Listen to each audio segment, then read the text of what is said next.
मैं हूं आपके साथ अंजलि और देश के सबसे बड़े न्यूज नेटवर्क TV9 पर आप देख रहे हैं देश का सबसे बड़ा न्यूज बुलेटिन टॉप 9, जिसमें हम आपको दिखाते हैं देश दुनिया की तमाम बड़ी खबरें। टॉप 9 में सबसे पहले बात किसानों के आंदोलन की करेंगे। कृषि कानून को रद्द करने की मांग पर अड़े हैं किसान। आज दिल्ली जयपुर हाईवे को जाम करेंगे। राजस्थान से आने वाले किसान बॉर्डर से क्यों लौट गए और हरियाणा के किसान सरकार के कृषि कानून के साथ आए। किसानों के आंदोलन से जुड़ी सभी अहम खबरों के लिए देखते हैं टॉप 9 किसान क्रांति। 3 कृषि कानूनों को वापस लेने की मांग को लेकर किसानों के आंदोलन का आज 18वां दिन है। आज किसान दिल्ली जयपुर हाईवे को जाम करेंगे। किसानों ने कल की बैठक में साफ कर दिया है कि सरकार के कानून में उन्हें कोई संशोधन मंजूर नहीं है। आज किसान राजस्थान बॉर्डर से किसान ट्रैक्टर मार्च निकालेंगे। आंदोलनकारी किसानों ने ऐलान किया है कि वो कल यानी 14 दिसंबर को देश भर में भूख हड़ताल पर बैठेंगे। देश के सभी DC ऑफिस के बाहर धरना प्रदर्शन करेंगे। किसानों ने लंबी लड़ाई का मन बना लिया है। किसानों ने कहा, आंदोलन को खत्म करने के लिए कई हथकंडे अपनाए गए, लेकिन हमने सब फेल कर दिए। दिल्ली में जमे किसानों का साथ देने के लिए राजस्थान से दिल्ली कूच करने वाले किसानों को हरियाणा बॉर्डर से देर शाम ही निराश होकर लौटना पड़ा। RLP सांसद हनुमान बेनीवाल के नेतृत्व में आ रहे किसानों को हरियाणा पुलिस ने बॉर्डर पर ही बैरिकेड्स लगाकर रोक दिया। किसानों के लौटने के बाद हाईवे खोल दिया गया। दिल्ली में किसानों के समर्थन में आ रहे यूपी के पीलीभीत के किसानों को रास्ते में ही पुलिस ने रोक दिया है। किसानों के लिए राशन लेकर आ रहे किसानों ने रोके जाने पर जमकर हंगामा किया। पुलिस बल के साथ उनकी हल्की हाथापाई भी हुई। इस दौरान करीब 10 किलोमीटर तक जाम लग गया। कृषि कानूनों को लेकर किसानों में दो फाड़ हो गया है। हरियाणा के किसानों का एक गुट कल केंद्रीय कृषि मंत्री नरेंद्र सिंह तोमर से मुलाकात कर कृषि कानून का समर्थन कर रहा है। प्रगतिशील किसान यूनियन ने कहा, नया कानून किसानों के हित में है। कृषि मंत्री ने भी समर्थन के लिए किसानों का आभार जताया है।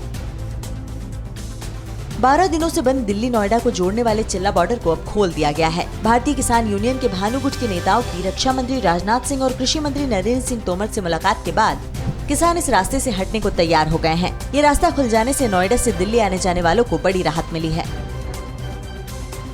किसानों के साथ बातचीत में शामिल रह चुके रेल मंत्री पीयूष गोयल ने कहा है कि माओवादी और नक्सली ताकतें किसानों को उनके हित से वंचित रखना चाहती हैं। किसानों को इस साजिश को समझना होगा। सरकार किसानों से बातचीत और उनकी शंका को दूर करने के लिए 24 घंटे तैयार है। नए कृषि कानून के खिलाफ चल रहे किसान आंदोलन के बीच हरियाणा के डिप्टी CM दुष्यंत चौटाला ने रक्षा मंत्री राजनाथ सिंह, कृषि मंत्री नरेंद्र सिंह तोमर और पीयूष गोयल से मुलाकात की। इस दौरान किसानों की मांगों के अलावा अन्य मुद्दों पर भी चर्चा की गई। केंद्र भी क्लियर करने को तैयार है, मगर चर्चा वार्ता का ही नतीजे लेकर आएगा। देश में कृषि कानून के विरोध के बीच मध्य प्रदेश के होशंगाबाद में कॉन्ट्रैक्ट फार्मिंग अधिनियम के तहत दिल्ली की फॉर्च्यून कंपनी के खिलाफ केस दर्ज किया गया है। कंपनी ने धान के दाम बढ़ने पर किसानों से खरीद बंद कर दी थी। CM शिवराज सिंह चौहान ने भी ट्विटर पर इसकी जानकारी दी है। ग्लोबल क्लाइमेट समिट में प्रधानमंत्री नरेंद्र मोदी ने जलवायु परिवर्तन को लेकर भारत की भूमिका को लेकर क्या कहा। पश्चिम बंगाल में बीजेपी सांसद के घर क्यों पहुंची ममता की पुलिस।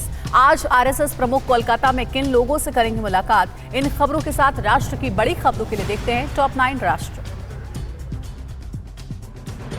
प्रधानमंत्री नरेंद्र मोदी ने ग्लोबल क्लाइमेट समिट को वीडियो कॉन्फ्रेंसिंग के जरिए संबोधित करते हुए कहा, भारत न केवल पेरिस समझौते के अपने लक्ष्यों को प्राप्त करने की ओर बढ़ रहा है, बल्कि वो अपेक्षाओं से अधिक उन्हें पार करने की राह में भी है। भारत ने 2005 के स्तर पर अपनी उत्सर्जन तीव्रता को 21% तक कम कर दिया है। पश्चिम बंगाल में बीजेपी और TMC के बीच जंग जारी है। इस बीच उत्तरी 24 परगना के हली शहर में एक बीजेपी कार्यकर्ता की हत्या कर दी गई। बीजेपी ने TMC पर अपने कार्यकर्ताओं पर हमले का आरोप लगाया है। हमले में 6 कार्यकर्ता घायल भी हो गए हैं। पश्चिम बंगाल के उत्तरी 24 परगना में बीजेपी सांसद अर्जुन सिंह के घर पुलिस सर्च वारंट लेकर पहुंची, लेकिन उनके समर्थकों ने पुलिस को घर के अंदर घुसने नहीं दिया। अर्जुन सिंह का कहना था कि पुलिस के पास कोरोना नेगेटिव होने का रिपोर्ट नहीं था और केस भी पहले ही कोर्ट में सेटल हो चुका है। RSS प्रमुख मोहन भागवत का पश्चिम बंगाल दौरे का आज दूसरा दिन है। आज मोहन भागवत बुद्धिजीवियों और युवा प्रतिभाओं से मुलाकात करेंगे। इसमें पेस रिसर्च, नासा, माइक्रोबायोलॉजी और मेडिकल साइंस में विदेश से उपलब्धियां हासिल करके भारत लौटे युवा शामिल हैं। इस दौरे का मकसद राज्य में संघ को मजबूत करना भी है। बिहार विधानसभा चुनाव में 5 सीटें जीतने के बाद असदुद्दीन ओवैसी की नजर अब पश्चिम बंगाल में अगले साल अप्रैल मई में होने वाले चुनाव पर है। AIMIM चीफ ओवैसी ने अपने बंगाल की सक्रियता बढ़ा दी है। ओवैसी ने शनिवार को पश्चिम बंगाल से आए पार्टी कार्यकर्ताओं के साथ मीटिंग की और चुनाव पर तैयारियों की चर्चा की। जम्मू कश्मीर के सोपोर में आतंकियों ने पुलिस पोस्ट पर ग्रेनेड से हमला किया। इस हमले में 2 स्थानीय नागरिक घायल हो गए। हमला बस स्टैंड के पास किया गया। सुरक्षा बलों ने हमलावरों को पकड़ने के लिए इलाके में सर्च ऑपरेशन शुरू कर दिया है। जम्मू कश्मीर में जिला विकास परिषद यानी डीडीसी के चुनाव के छठे चरण के लिए आज वोटिंग जारी है। आज करीब 8 लाख मतदाता 10 महिलाओं समेत 245 उम्मीदवारों के भविष्य का फैसला करेंगे। अब तक हुए 5 दौर की वोटिंग में लोगों ने पूरे उत्साह के साथ वोटिंग की है। भारतीय जनता पार्टी की कश्मीर यूनिट आज श्रीनगर के डल लेक में शिकारा रैली करेगी। इस रैली को केंद्रीय मंत्री स्मृति ईरानी, पार्टी प्रवक्ता शहनवाज हुसैन भी संबोधित करेंगे। डीडीसी चुनाव के लिए बीजेपी के नेता लगातार घाटी में चुनावी सभा कर रहे हैं। स्मृति ईरानी की आज 4 रैलियां हैं। जितेंद्र सिंह रामबन में रैली करेंगे। जम्मू कश्मीर के बांदीपोरा की गुरीज सेक्टर में भारी बर्फबारी हुई है। एवलांच आने से कई रास्तों पर बर्फ जम गई है, जिससे आवाजाही बुरी तरह प्रभावित हुई है। रास्तों से बर्फ को हटाने का काम जारी है। उधर श्रीनगर में बर्फबारी देखकर पर्यटकों के चेहरे खिल गए। शिमला में भी जमकर बर्फबारी हो रही है। तेलंगाना के सीएम ने पीएम मोदी से किस चीज को लेकर लगाई है गुहार? योगी से मिलने की मांग को लेकर किसने किया हंगामा? दिल्ली और एनसीआर वालों पर ठंड और कोहरे की मार पड़ने वाली है। कहां शादी में जयमाला के दौरान आग लग गई। राज्यों से जुड़ी बड़ी खबरों के लिए देखते हैं टॉप 9 देश प्रदेश। तेलंगाना के मुख्यमंत्री के चंद्रशेखर राव ने कल दिल्ली में प्रधानमंत्री नरेंद्र मोदी से मुलाकात की। राव ने मोदी के साथ 40 मिनट की मुलाकात में तेलंगाना से जुड़े लंबित विषयों पर चर्चा की। उन्होंने पीएम मोदी से बकाया राशि जारी करने की भी गुजारिश की। यूपी के गाजियाबाद में कैलाश मानसरोवर भवन का उद्घाटन करते हुए सीएम योगी आदित्यनाथ ने कहा कि पहले नियमों को ताक पर रखकर हज हाउस बनाए जाते थे। उन्होंने कहा कि हमने एनजीटी के आदेश के बाद जमीन खरीदी और फिर भवन बनाया, क्योंकि हम हज हाउस जैसी दुर्गति नहीं चाहते थे। यूपी के मुरादाबाद में सीएम योगी आदित्यनाथ से मिलने आए लव जिहाद के पीड़ित परिवार ने जमकर हंगामा किया। दरअसल रामपुर से आया पीड़ित परिवार सीएम से मिलकर पुलिस की शिकायत करना चाहता था, लेकिन पुलिस कर्मियों ने उन्हें बाहर ही रोक दिया, जिसके बाद पीड़ित परिवार ने हंगामा शुरू कर दिया। देश में लगातार मौसम में बदलाव देखने को मिल रहा है। दिल्ली एनसीआर में हुई हल्की बारिश से ठंड और बढ़ गई है। मौसम विभाग ने अगले 2 दिनों तक घने कोहरे की संभावना जताई है। इसे लेकर ऑरेंज अलर्ट भी जारी कर दिया गया है। मौसम विभाग के मुताबिक दिल्ली एनसीआर में अगले 2 दिनों तक घना कोहरा छाया रह सकता है। तमिलनाडु में सीबीआई कस्टडी में रखे 400 किलो सोने में से 103 किलो सोना गायब हो गया है, जिसकी कीमत 45 करोड़ रुपए बताई जा रही है। आपको जानकर हैरानी होगी कि सोना सीलबंद तिजोरियों में रखा हुआ था। वहीं मद्रास हाईकोर्ट ने सीबीसीआईडी को मामले की जांच के आदेश दिए हैं। राजस्थान के चित्तौड़गढ़ में भीषण सड़क हादसा हो गया। 2 गाड़ियों की टक्कर में 10 लोगों की मौत हो गई। हादसे में कई लोग घायल भी हो गए। मारे गए सभी लोग मध्य प्रदेश के रतलाम के रहने वाले थे। राजस्थान के सीएम अशोक गहलोत ने सड़क हादसे पर दुख जताया। कोलकाता में एक पिता ने अपनी 1 साल 3 महीने की बच्ची को बचाने के लिए जान दे दी। घर की छत पर पिता अपनी बच्ची को गोद में उछालकर खेल रहा था, तभी उसके हाथ से बच्ची फिसलकर छत से नीचे जा गिरने लगती। बच्ची को नीचे गिरता देख पिता ने छत से छलांग लगा दी। बच्ची का अस्पताल में इलाज चल रहा है, लेकिन पिता की मौत हो गई। यूपी के प्रतापगढ़ के एक मैरिज हॉल में उस समय अफरा तफरी मच गई जब जयमाल कार्यक्रम के दौरान भीषण आग लग गई। आनंद फानन में फायर ब्रिगेड को सूचना दी गई, लेकिन वो भी रास्ते में फंस गई, जिसके बाद घराती और बाराती मिलकर आग बुझाने में जुट गए। यूपी के मऊ जिले में मिट्टी खुदाई के दौरान कई धातुओं के पुराने सिक्के, टूटी मूर्तियां और बर्तनों के अवशेष पाए गए। जिला प्रशासन ने इन्हें अपने कब्जे में ले लिया है और पुरातत्व विभाग को सूचना दे दी है। जिलाधिकारी ने बताया कि खुदाई के दौरान मिली वस्तुएं 1500 से 2000 साल पुरानी हो सकती हैं। केरल के सीएम ने राज्य के लोगों को मुफ्त में कोरोना वैक्सीन देने का ऐलान किया है। इसके साथ इस सेगमेंट में देखेंगे देश में कोरोना वैक्सीन की तैयारी कहां तक पहुंची है। किस देश ने कहा कि हमारा वैक्सीन सबसे बेहतर है। वैक्सीनेशन से जुड़ी बड़ी खबरों के लिए देखते हैं टॉप 9 वैक्सीन रिपोर्ट। देश में कोरोना वैक्सीनेशन को लेकर तैयारियां जोरों पर हैं। वैक्सीनेशन का रोड मैप तैयार किया जा रहा है। एक केंद्र पर एक दिन में करीब 100 लोगों को कोरोना वैक्सीन दी जाएगी। साथ ही किसी भी तरह के साइड इफेक्ट की आशंका के मद्देनजर एक कमरा भी बनाया जाएगा। टीकाकरण केंद्र पर 5 लोगों की तैनाती होगी। कोरोना वायरस पर दिल्ली से अच्छी खबर सामने आई है। दिल्ली में कोरोना की 3% से भी कम एक्टिव केस बचे हैं, जबकि कोरोना का रिकवरी रेट 95.48% है। पिछले 24 घंटे में 1935 नए केस सामने आए। ऐसे में ये कहा जा सकता है कि दिल्ली से जल्द ही कोरोना वायरस की विदाई होने वाली है। हरियाणा के स्वास्थ्य मंत्री अनिल विज को रोहतक के पीजीआईएमएस के स्पेशल वार्ड में भर्ती कराया गया है। अनिल विज ने 20 नवंबर को कोवैक्सीन का टीका लगवाया था, जिसके बाद वो 4 दिसंबर को कोरोना संक्रमित हो गए। विज पहले ही साफ कर चुके हैं कि उनके कोरोना संक्रमित होने का वैक्सीन से कोई लेना देना नहीं।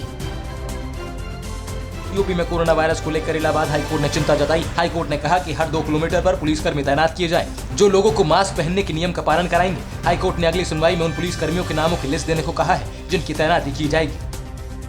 जर्मनी की कंपनी बायोटेक के CEO ने दावा किया कि 2021 के आखिरी तक कोरोना वायरस पर काबू पाया जा सकता है। उन्होंने कहा कि हमें भरोसा होना चाहिए कि अगले साल तक हम कोरोना महामारी पर अंकुश लगाने में सक्षम होंगे।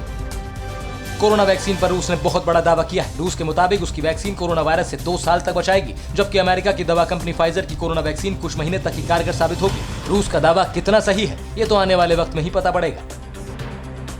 अमेरिका के राज्यों में सोमवार से कोरोना वैक्सीन पहुंचना शुरू हो जाएगी। अगले 24 घंटे में लोगों को वैक्सीन देने का काम शुरू हो जाएगा। अमेरिका ने शुक्रवार को ही फाइजर की वैक्सीन को आपात मंजूरी दी थी। पूरी दुनिया में सबसे ज्यादा अमेरिका में ही कोरोना से 3 लाख से ज्यादा लोगों की मौत हो चुकी है। अमेरिका में लोगों को फ्री कोरोना वैक्सीन दी जाएगी। अमेरिकी सरकार मॉडर्ना कंपनी से 10 करोड़ एक्स्ट्रा कोरोना वैक्सीन खरीदेगी। इससे पहले भी ट्रम्प प्रशासन मॉडर्ना से 10 करोड़ वैक्सीन खरीदने की डील कर चुकी है। अमेरिका अब तक 20 करोड़ कोरोना वैक्सीन का ऑर्डर दे चुका है। कोरोना वैक्सीन पर दक्षिण अफ्रीका के चीफ जस्टिस ने विवादित बयान दिया है। जस्टिस मोगोइंग ने कहा कि विश्व में जिस टीके से उत्साह का संचार हो रहा है वो शैतान के पास से आया है और कोरोना वैक्सीन लोगों के डीएनए को खराब कर देगी। उनके इस बयान की कई वैज्ञानिकों ने आलोचना की है। लाहौर रैली से पहले विपक्ष का इमरान सरकार पर हमला। किसने कहा लाहौर की रैली इमरान सरकार के खिलाफ आखिरी कील साबित होगी। राफेल के हैमर टेस्ट कितना सफल है। कहा पाकिस्तान के खिलाफ बलूचों का हुआ प्रदर्शन। चीन पाकिस्तान की तमाम खबरों के लिए देखते हैं टॉप 9 चीन पाक साजिश।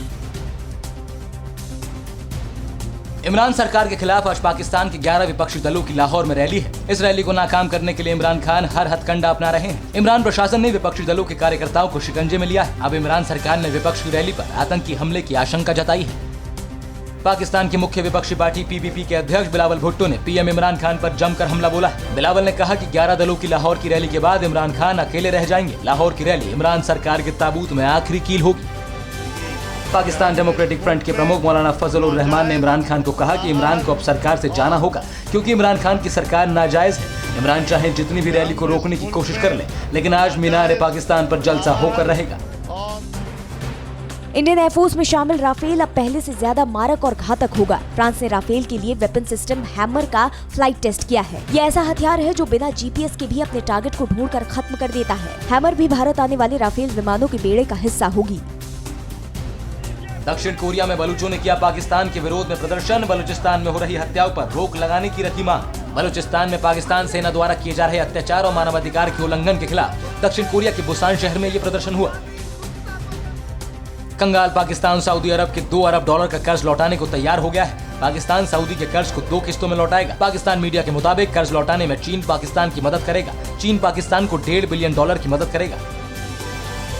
लद्दाख बॉर्डर पर चीन अपनी हरकतों से बाज नहीं आ रहा। ड्रैगन LAC पर तैनात अपनी सेना को हर रोज नए हथियारों से लैस कर रहा है। एक रिपोर्ट के मुताबिक चीन की पीपल्स लिबरेशन आर्मी अपने सैनिकों को आयरन मैन एक्सोस्केलेटन सूट पहना रही है। इस सूट के पहने जाने के बाद मौसम का असर कम होगा और सैनिकों को चोट लगने के जोखिम कम हो जाएंगे।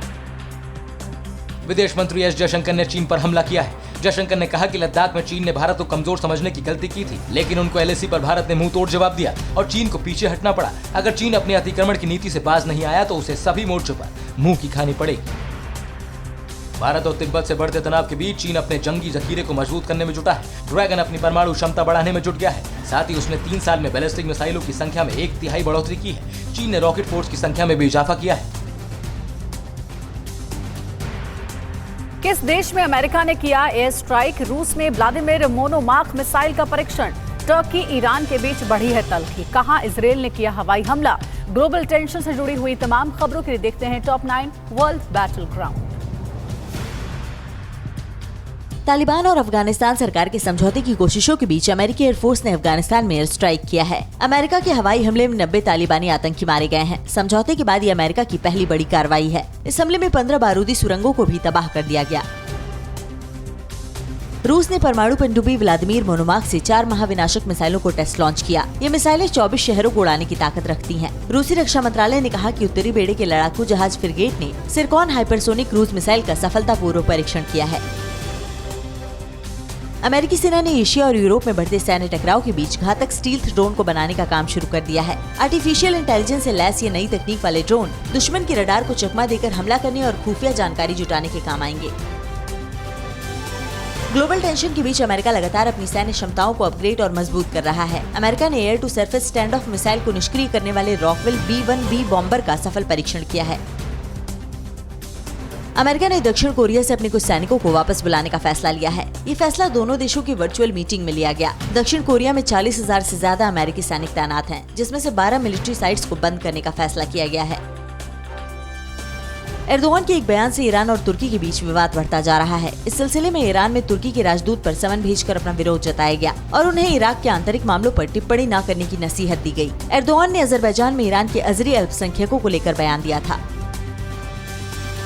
दक्षिण चीन सागर में अमेरिकी नेवी के जहाज दाखिल होने के बाद चीन ने लाइव फायर ड्रिल की। चीन ने लंबी दूरी की मिसाइलों से शक्ति प्रदर्शन किया। साउथ चाइना सी प्रोबिंग इनिशिएटिव ने दावा किया है कि अमेरिका की यूएसएस माकिन आइलैंड और यूएसएस समरसेट इस क्षेत्र में दाखिल हुए थे, जिसके जवाब में चीन ने ये कदम उठाया। सीरिया में अब भी संघर्ष जारी है। इजराइल ने सीरिया में हवाई हमले किए और उनके ठिकानों को तबाह कर दिया। इजराइल के हवाई हमले में 7 सीरियाई सैनिक मारे गए और कई सैनिक घायल हैं। सीरिया की सेना के अनुसार इजराइल की जेट ने सेना की कई कैंपों को भी निशाना बनाया है।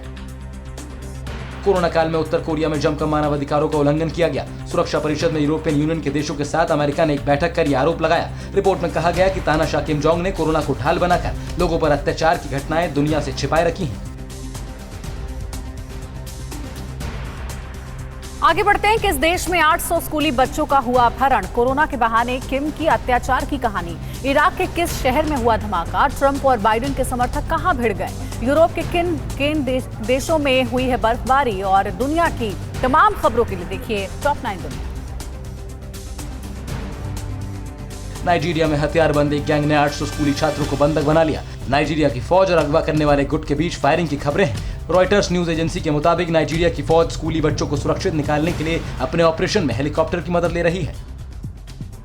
इजराइल और भूटान के बीच औपचारिक कूटनीतिक संबंधों की नई शुरुआत हो गई है। दिल्ली में हुए समझौते के बाद दोनों देशों ने एक दूसरे को सहयोग करने और आपसी संबंधों को और मजबूत करने का संकल्प दोहराया। पिछले कुछ महीनों से इजराइल कई मुल्कों के साथ अपने संबंधों को विस्तार देने में लगा है।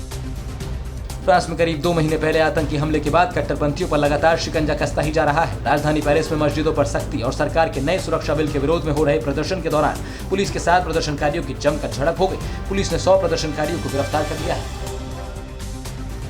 अमेरिका में राष्ट्रपति चुनाव के नतीजे आने के बाद भी डोनाल्ड ट्रंप और जो बाइडेन के समर्थकों के बीच जंग जारी है। वॉशिंगटन में डोनाल्ड ट्रंप और बाइडेन के समर्थकों के बीच जमकर झड़प हो गई। इस बीच नतीजों के बाद भी हार नहीं मानने वाले ट्रंप को टेक्सास में दोबारा वोटिंग कराने की याचिका को सुप्रीम कोर्ट ने खारिज कर दिया है। इराक की राजधानी बगदाद में अंतर्राष्ट्रीय एयरपोर्ट के पास बम धमाका हुआ है। ये बम धमाका ईरानी मिलिट्री कॉलेज के बाहर हुआ। इस बम धमाके में कोई जान माल का नुकसान तो नहीं हुआ। धमाके के पीछे किसका हाथ है, इसका पता करने में सुरक्षा एजेंसियां लगी हुई हैं। ईरान में पत्रकार रूहल्ला जम को फांसी देने के बाद विरोध शुरू हो गया है। पत्रकार रूहल्ला को फांसी देने पर गैर सरकारी संगठनों ने फांसी की निंदा की है और यूएन से इस मामले पर संज्ञान लेने की अपील की है। रूहल्ला पर सरकार के खिलाफ विरोध प्रदर्शन का नेतृत्व करने के आरोप लगे थे। Hyundai मोटर्स ने रोबोट निर्माता कंपनी बॉस्टन डायनामिक्स की 80% हिस्सेदारी सॉफ्टबैंक से खरीदने का फैसला किया है। कंपनी के मुताबिक ये डील तकरीबन $1.1 बिलियन की है। Hyundai अपने प्लान्स को रोबोटिक बनाने पर जोर दे रही है। जर्मनी, ब्रिटेन और फ्रांस समेत यूरोप के कई देशों में भारी बर्फबारी हो रही है। पारा माइनस में चला गया है। बर्फबारी से लोगों का जनजीवन बुरी तरह से प्रभावित हुआ है। भारी बर्फबारी ने घरों और गाड़ियों को सफेद चादर से ढक दिया। ब्रिटेन में ज्यादातर स्कूलों को बंद कर दिया गया है। ऑस्ट्रिया और स्विट्जरलैंड में भी भारी बर्फबारी हो रही है। भारी बर्फबारी ने लोगों को घरों में कैद कर दिया है। पिछले 2 दिन में करीब 10 इंच तक बर्फबारी हुई है। हैवी स्नोफॉल की वजह से ऑस्ट्रिया और स्विट्जरलैंड में जनजीवन अस्त व्यस्त हो गया है। तापमान 0 से 10 डिग्री सेंटीग्रेड नीचे चला गया।